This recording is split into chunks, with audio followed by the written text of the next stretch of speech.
Vijayawada city మహిళా ఎస్ఐగా విధులు నిర్వహిస్తూ ఇటీవల రిటైర్ అయిన మల్లేశ్వరి సేవలను అంతర్జాతీయ మహిళా దినోత్సవం సందర్భంగా హోంమంత్రి అనిత ప్రశంసించారు. ఈ సందర్భంగా మంత్రి అనిత స్వయంగా ఆమె నివాసానికి వెళ్లి మల్లేశ్వరిని అభినందించారు. మల్లేశ్వరి భర్త కూడా పోలీసు శాఖలోనే సేవలందిస్తూ విధులు నిర్వహించే క్రమంలో జరిగిన రోడ్డు ప్రమాదంలో ప్రాణాలు కోల్పోవడం ఎంతో విషాదకరమని పేర్కొన్నారు. ఈ వ్యక్తిగత విషాదాన్ని అధిగమించి మల్లేశ్వరి మరింత సంకల్పంతో ప్రజలకు సేవ చేయడం అభినందనీయమని అన్నారు.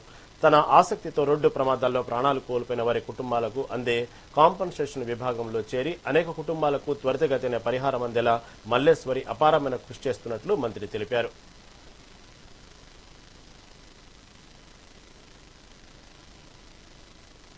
చిన్న లోన్లీనెస్ ఉంటుంది. ఇంటికి వచ్చేసరికి పిల్లలు కనిపించక, భర్త లేక ఇంట్లో లోన్లీనెస్ ని తను ఓవర్కమ్ చేయాలంటే కంపల్సరీ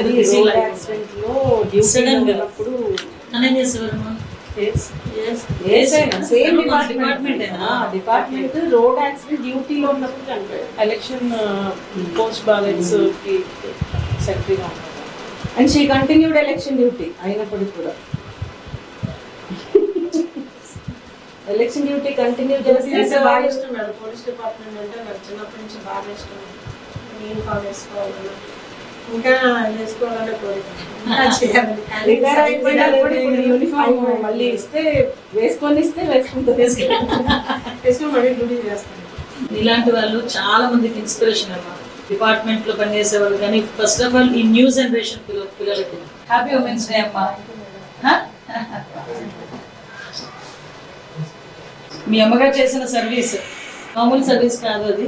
సో అందుకే ఒకసారి వచ్చి ఉమెన్స్ డే విషయస్ ఇలాంటి వాళ్ళకి చెప్తే మాకు కూడా బ్లెస్సింగ్ ఉంటుందని పర్టికులర్గా ఇలాంటి వాళ్ళకి వచ్చాము. అందుకే